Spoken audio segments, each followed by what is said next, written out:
welcome back to the Derwent. We were two. They got slightly becalmed, but now we're away. Extasea, a personal favourite of mine, owned by Bucky out of the Royal Geelong Yacht Club. And we also have Awen in the shot from Queensland, David House's boat. This is the first time we've actually had two boats potentially finishing at the same time for the entire race. It's all on for 13th and 14th across the line. Brilliant. We're about 2 nautical miles from the finish. Now, Extasea.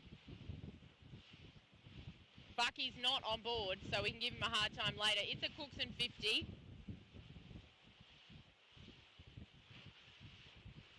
It was Pretty Fly 3, and then U-Box. Bucky got it in 2019. She last actually did this race with her Chinese owner when it was U-Box. Gosh, I remember that, Hobart. That was 2016. Now on board, Bucky not on board. The skipper is Dustin Pop. He's doing his second. Nav is Luke McGregor, also doing his second. Then we've got Andrew Berggraf doing his third. Georgia Delaney doing her first. Mick Doherty doing his second. Peter Ford doing his first. Conal Green doing his first. Simon Gunner doing his second. Christopher Howe doing his second. Matthew Morrow doing his second. Charlie Ryan Kane doing his second. Lawson Shaw doing his fifth. Tim Waller doing his second. And George Young doing his first, which is just fantastic. And then over yonder we have Awen. Great to see them all the way here from the UK, I believe they're racing for. I mean, it's an Amoka Open 60. It looks like it's actually from Queensland now. But David Howe, New Zealand number. And one of my faves is actually the skipper, Sharon Ferris-Choate. Rob Barton, Rachel Bruce, David Buxton, Holwerda, Brian Jones, Jen Kendall, Phil Tarley Cloppert, Carl Lamb, David Morland, Simon Stevens and Michael Weston. So it's from Southport Yacht Club, in fact, the old Awen, with that New Zealand number on the sail. Not surprising to see Sharon Ferris-Choate, incredible sailor, on board with them. So there must be a British boat a little bit further back, Amelia. Amelia got me all excited that there was a British boat.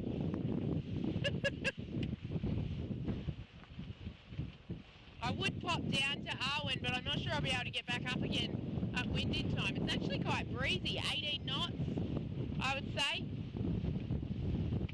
We'll just pop down to Leeward, see if we can do it. Here we go. Awen fans.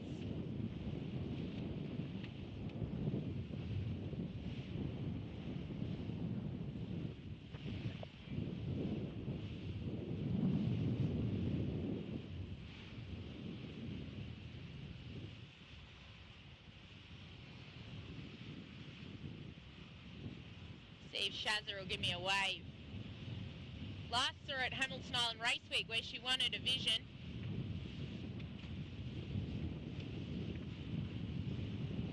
She was a part of the maiden crew that raced around the world on a catamaran. Incredible female sailor. Incredible sailor. Shazza!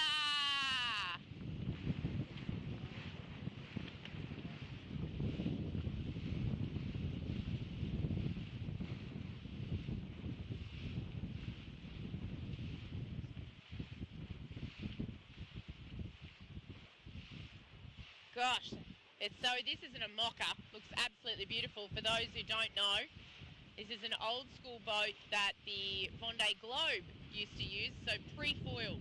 This essentially. Absolutely built for ocean racing. Look at that. It does have London on it, Amelia. Look at that. You weren't wrong. You weren't wrong. I'm guessing on marine traffic it says it's a British boat. So, good job, British.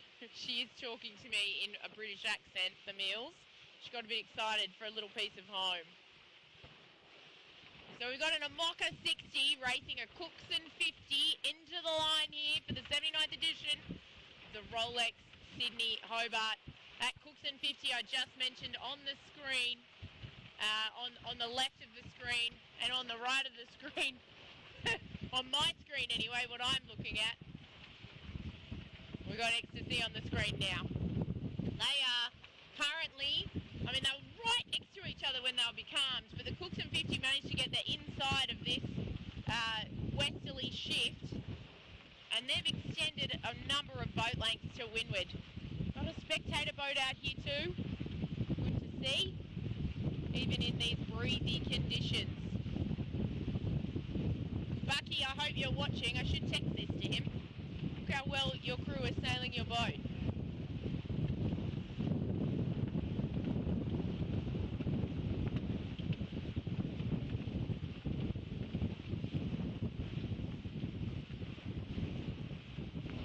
Also a member of the Ocean Racing Club of Victoria. You can see the ORCV on the stern, starboard stern there.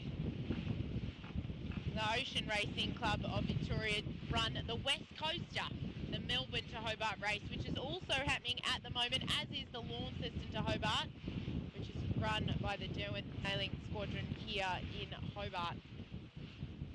Right next door to the Royal Yacht Club of Tasmania, which is where we live.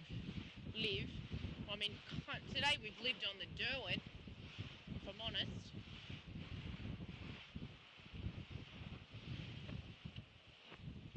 Great sailing by this Cookson 50. Gosh, they're good boats.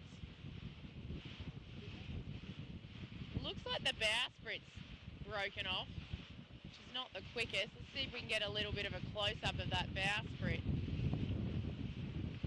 Look at it. You can see the carbon flapping in the breeze. Oh, man.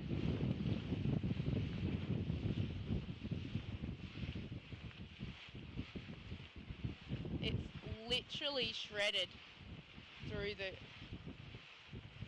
carbon there. Look at that. Nice bowsprit. Oi! Bucky, you need a new noseman.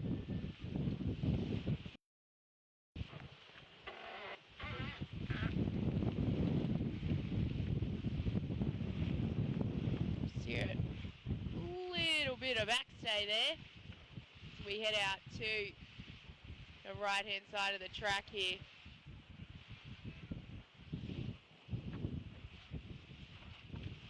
Few waves here. Sorry guys.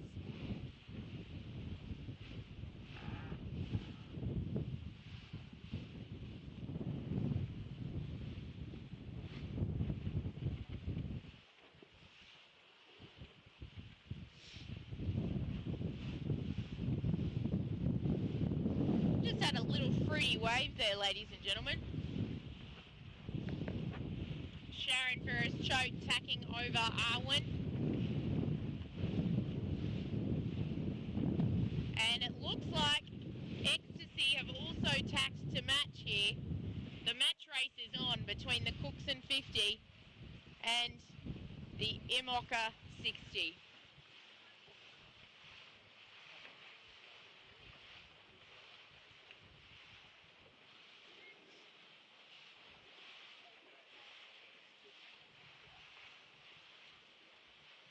Beautiful light heading in towards Mount Wellington here.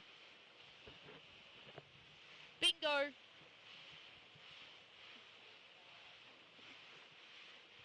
Oh, this is a better view of that bowsprit.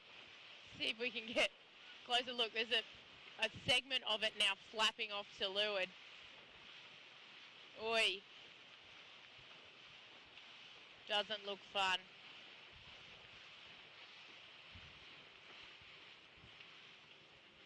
I have heard that Denali perhaps has a broken boom, but they're still sailing. So sounds similar to the Sunrise story a few years ago where Sunrise, the JPK 1180, I think it was the new one. Or was it the JPK? I can't remember. Anyway, they repaired a broken boom with a bunk bed. Adrian Cahalan did a number on it, which was pretty cool. I'm wondering if Denali have done something similar. I did hear that the Shepherd Centre had engine issues as well. I know I have my list of retirements. I'll update that for you as well. There has been one more. The Shepherd Centre is safely in Eden, for those who were wondering. So thank you to my adventurers for passing that message on. We do have Extasea here right on the line of Awen, the Amoka 60. And I think we'll head all the way over to the left-hand side of the track. About a nautical mile to go now. Crew's still hiking hard. It's on. The Amoka is just absolutely chilling. This 18 knots of breeze is nothing for an Amoka. While we're speaking of Amoka, I was really happy to see Paul message here in Melbourne as well. Fantastic to see that she's safe and sound, and well done to those who rallied around her to make sure that she could have somewhere to stay and house her boat in Melbourne.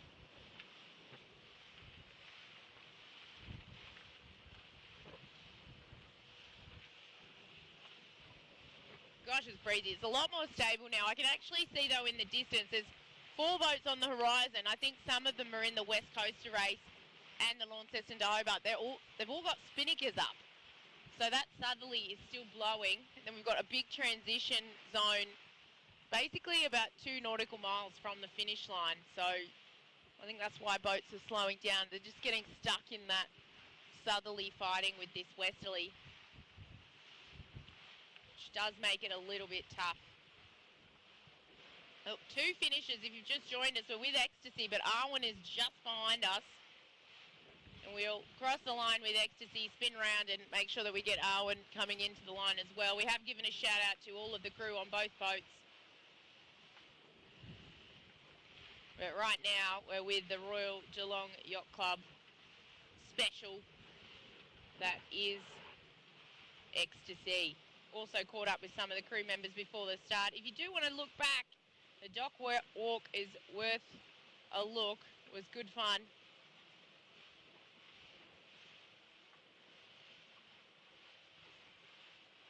Cooks and 50s are beautiful boats, but they don't go very quickly without a bowsprit.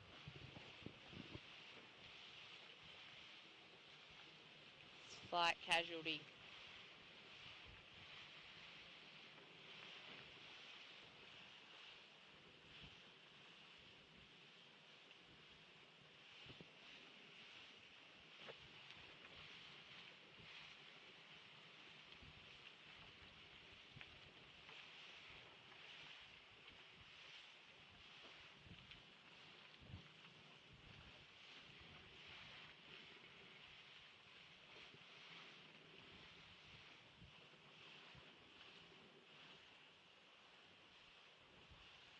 Now, interestingly, when this boat did the Hobart in 2016,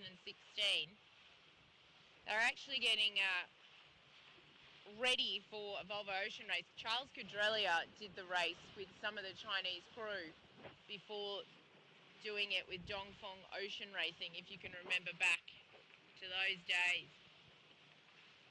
And some of those Chinese crew were on board when Charles Cadrelia formed Dongfeng Ocean Racing, with Bruno Dubois, who's now in charge of the French SailGP team, as well as the Orient Express America's Cup team.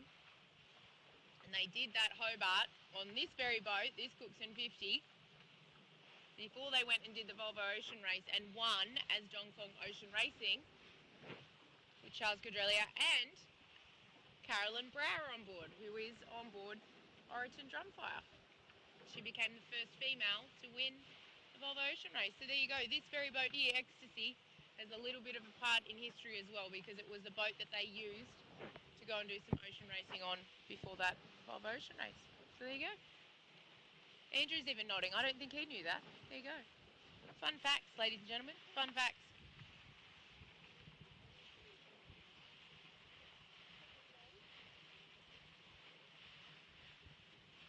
Oh, I think we're about 400 metres now from the finish line. Pretty exciting. This boat possibly finish in its best position ever in this Rolex Sydney Hobart. Sorry, Bucky.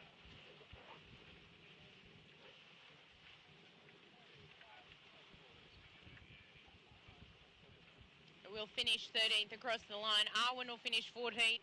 And then Kokoda is 3 nautical miles back, a little bit becalmed in that transition zone, as I mentioned. Then Yeah Baby is just next to them, and Denali. So we'll be keeping an eye on them. We're going to do as many finishes as we can today until the sun goes down. We do need to have a little break at some point. We haven't actually managed to have lunch yet. So we have been on the water all day in between the trophy presentation, of course, for Celestial. Those images are now up online in case you missed them. I think we got one and in here for Extasea.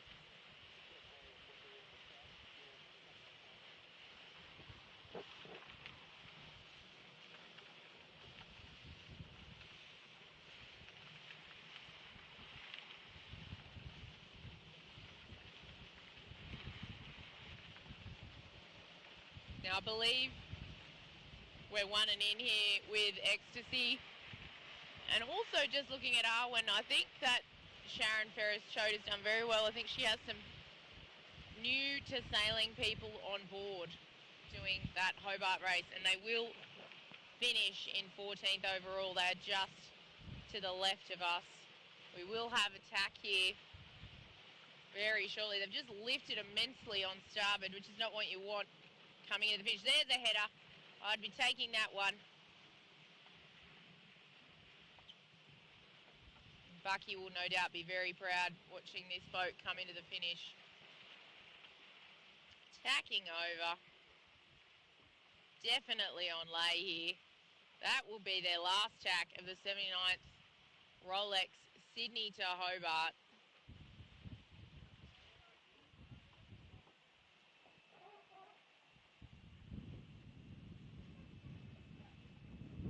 Woo! Big round up. And here they come into the line to finish 13th overall. Fantastic job by that Cookson 50. And just behind them, I'm going to start to move this boat around. There's the horn. Great job for that Cookson 50.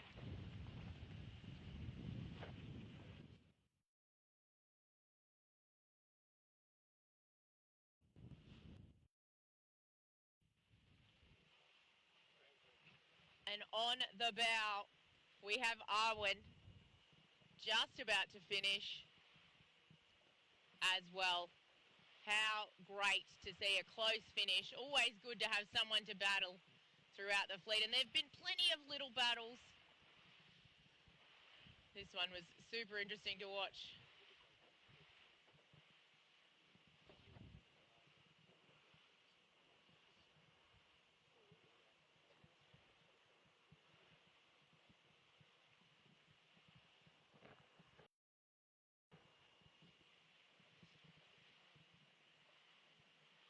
Excellent work. Bit of breeze coming. They're in a down patch at the moment, but that breeze will definitely come back as they head into the line. Another female skipper. We've had 2 other female skippers finish today. If you want to have a look back, Annika Thompson has broken all records and will find her place in the history book as the first female to ever take 3 Jane Tate Memorial trophies, and she's also done it in a row.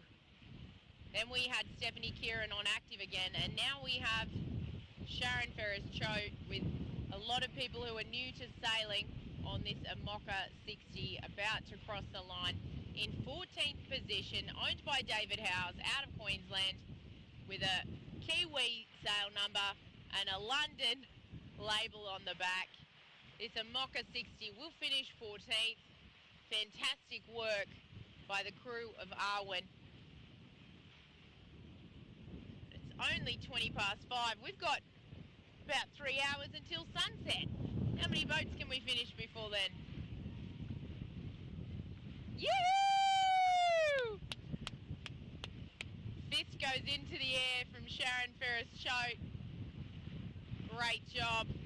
Look at this beast. Gotta love an Amoca 60. Amazing work. We'll make sure that we do another flyby of Extasea for you, ladies and gentlemen. Just wanted to make sure that we got the finish of Awen as well. 3 female skippers within 1, 2, 3, 4, 5 boats. That's pretty cool. Woohoo! Great job! How good's that? I bet it was epic!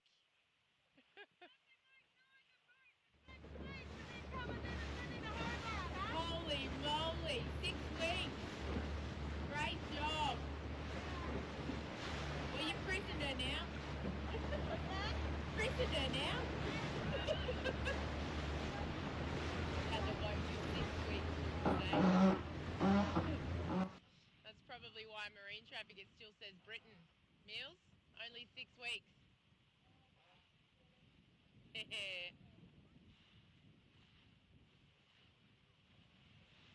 Look, 2 boats in 1 shot. Woohoo!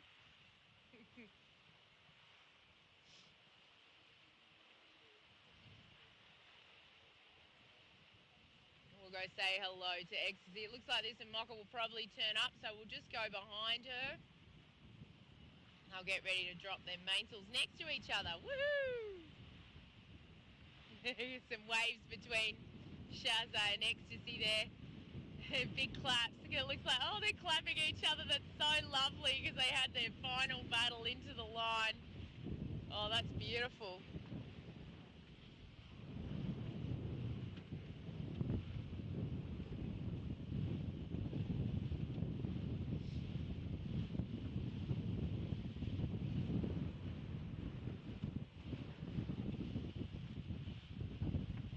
They all do cheer each other on as competitors because they've all been through similar situations.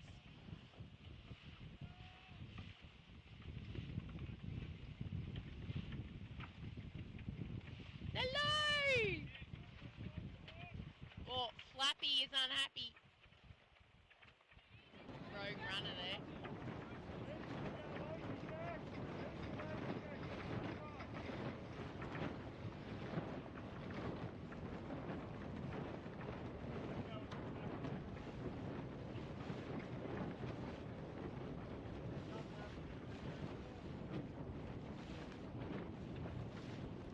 Backwards.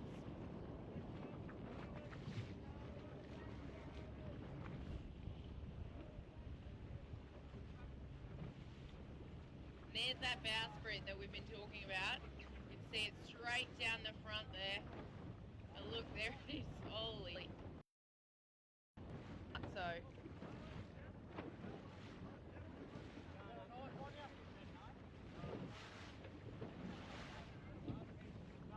Ooh, good shot of it from this angle actually. You can see that it's just probably broken off while they were on starboard jibe. Clean snap. Yikes. That's insane. They'll be happy to get this mainsail down, that's for sure. If you've just joined us, we're just checking out some bowsprit damage on Extasea. Bucky, if you're watching. follow them around now. And they finished at the same time or just in front of Awen on Mocha 60.